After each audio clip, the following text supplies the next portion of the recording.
Morning, Mr. Mayor and board members. I've been asked to share a statement this morning. I'm Celeste Amato, clerk of the Board of Estimates, and I've been asked to share a statement on behalf of the City Council President and Comptroller of Baltimore City on this February 15th, 2023. The proposed underground conduit system agreement with BGE, which we believe allows BGE to reduce its fee structure and receive complete control of capital improvements, warrants time for public discussion and a thorough explanation as to the full impact this will have on the people of Baltimore now and in the future. We ask that this item be deferred until March 15th to allow more questions to be answered for us, the public, and the other users of the Baltimore City conduit system.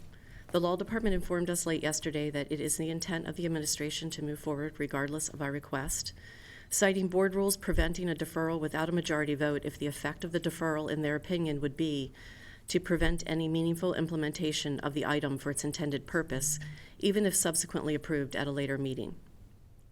The city should not rush into this agreement. The public and users of our conduit system should be afforded the opportunity to ask and have their questions answered.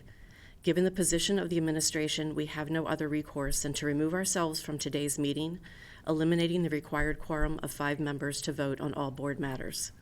We do not believe a decision of this magnitude should be driven by a single user or even the largest user and filing deadlines. And we continue to question not only the terms proposed, but the non-inclusive liability-only approach to reach those terms. Given our responsibility as members of this board to act as guardians of the city's interests, we must respectfully choose the only option we have that will afford additional time for a more informed, inclusive, and transparent process. We extend our sincerest apologies to the agencies, organizations, and attendees who will be inconvenienced by us taking these unprecedented steps.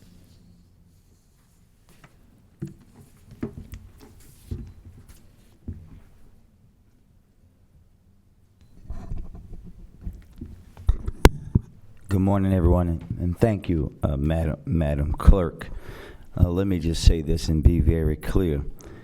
When I was elected as the mayor of this city, I made a commitment to always do what's in the best interest of the residents of Baltimore. That's it. Nothing else.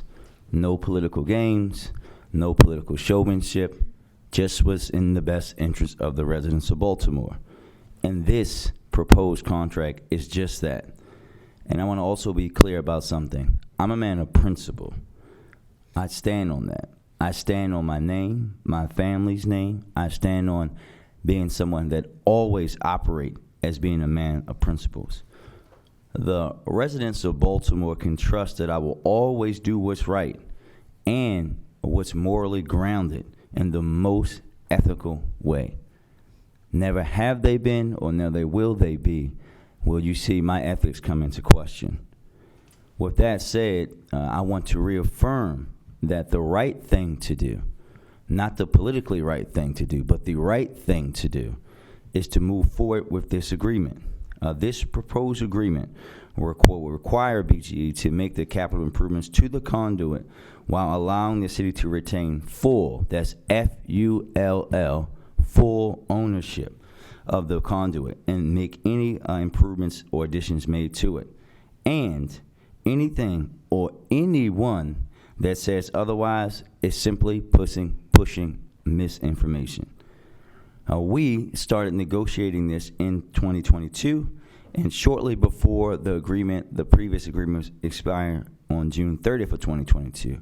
And every member of this board knows that, because when we had a previous contract proposed to the board, that was deferred, and the whole entire thing was laid out here in October.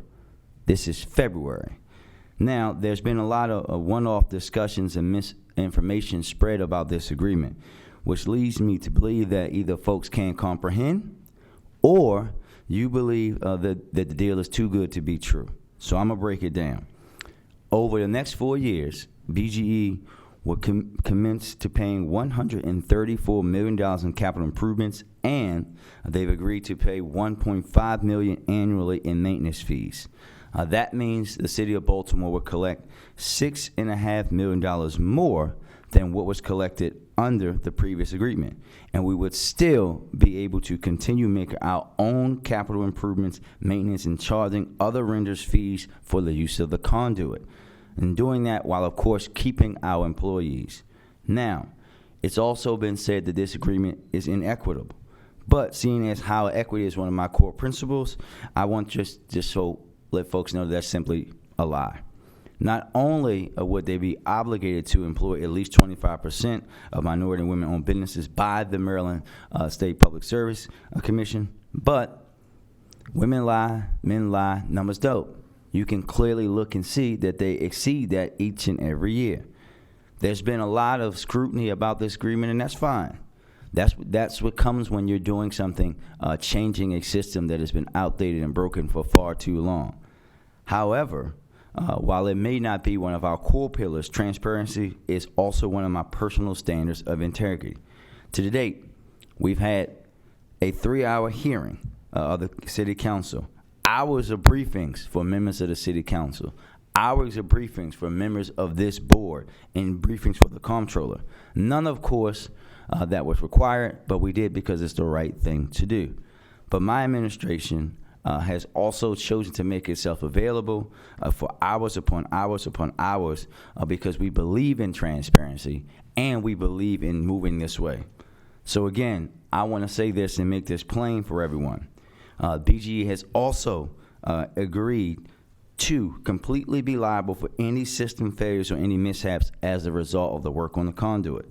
And if the full amount is not spent by the end of the 4-year agreement, the City of Baltimore would receive the remainder in a lump sum. Regardless of the conversations, regardless of the games, the investigations, the agreement is a win for the City of Baltimore and would serve as a model for good stewardship of our city's resources. We have the opportunity to own the conduit and make our own improvements while having a surplus of funds invested into our conduit system, which will eliminate the need for so many costly repairs and maintenance in the future. We appreciate both the City Council President and the Comptroller for their concern, for their dedication to the residents of Baltimore, for always fighting for what they believe is right, but in this case, they're just simply wrong. Colleagues, I will never question your desire, and we're not going to always agree. But what we should always do is make sure that we're moving in the best interest of the residents of Baltimore, because that's the only thing that matters. Thank you.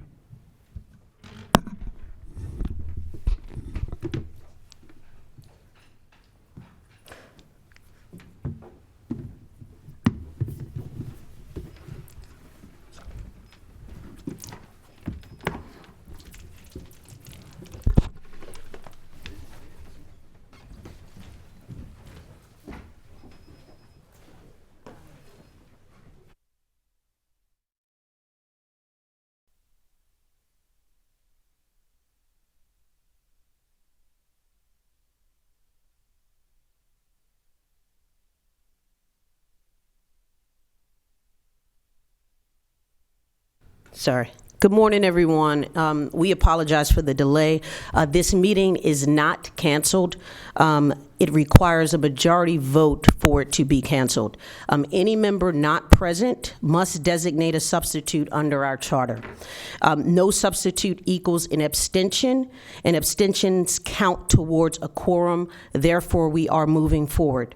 Thus, with the quorum present, we will make a motion to vote. I'll make the motion. I think it's important before we do that to just note that this is an extenuating circumstance. We had no intention of doing it this way.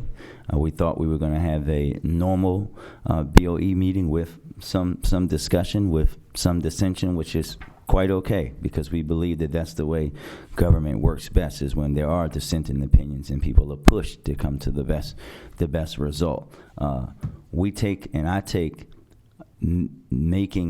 doing it this way is not taken lightly. This is not the way that we wanted to do this. But left without choice, This is the way that we have to do this.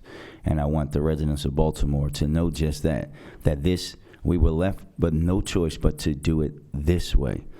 All the other hyperbole, all the other things that have been said for whatever reason, was one thing. But now we have to do it this way. And before we do that, I just felt that we must say that this is not the way that we should work. This is not the way we should operate. But today, we're left with no choice but to do it this way and do it the right way for Baltimore. And specifically, this item is SB 23-10432, Amendment to City Settlement Agreement with BGE. I will read it in, since we do not have the clerk before we actually make the formal motion. The city will receive $14 million from BGE for the calendar year ending December 31st, 2023 for maintenance of the conduit system. The city will then receive $1.5 million in 2024, 2025, and 2026 from BGE for maintenance of the conduit system. In addition, BGE agrees to pay $120 million by December 31st, 2026 on capital improvements to the conduit system. This is a total of $138,500,000 investment from BGE into the city's conduit over the next 4 years on an average of $34.625 million per year. By comparison, the city received approximately $28 million per year in lease payments from BGE under the previous agreement. Baltimore City's conduit is a system of tubes and pipes that contain electric, telephone, fiber optic, and other types of wires and cables. The system was originally built in the 19th century and is owned entirely by the city. However, the city allows others to run their own wires and cables through the system. BGE, the largest utility in Baltimore, occupies approximately 76% of the conduit with gas and electric lines for the city's residents. BGE is a successor entity to a 1881 franchise that gives BGE the right to install electrical lines in the city in perpetuity.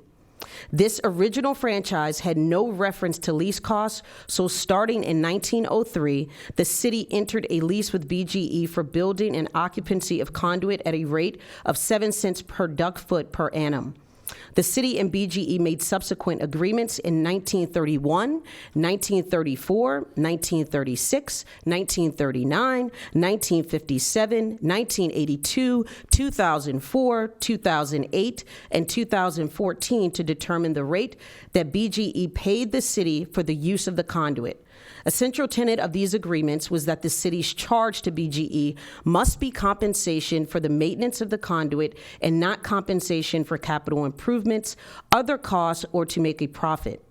In 2016, the city and BGE agreed to an increase in the rental rate in the city's conduit system.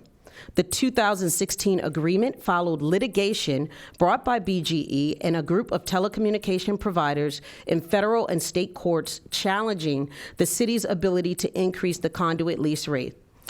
That settlement agreement was terminated on July 1, 2022. Since that time, the city and BGE have been negotiating over new rates for BGE's use of the city's conduit. During the course of these negotiations, the parties discussed that instead of continuing to make lease payments for the use of the conduit, BGE would make a historic investment in capital improvements to the conduit that would benefit the city, BGE, and the remaining users of the conduit. Doing so would solidify BGE's financial responsibility for the use of the conduit while ensuring that the city retains 100% ownership of an important city asset. DOT has now finalized these negotiations and requests that the Board of Estimates approve the agreement. BGE has agreed to take on the costs, administrative burden, and liability of capital improvements to the conduit in the amount of $120 million. This is a guaranteed spend over the 4 years of the contract. The city retains the ownership of the conduit in all improvements.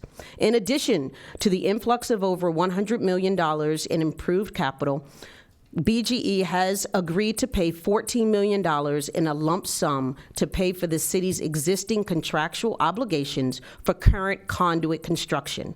The city will also receive $1.5 million in annual rent for occupancy.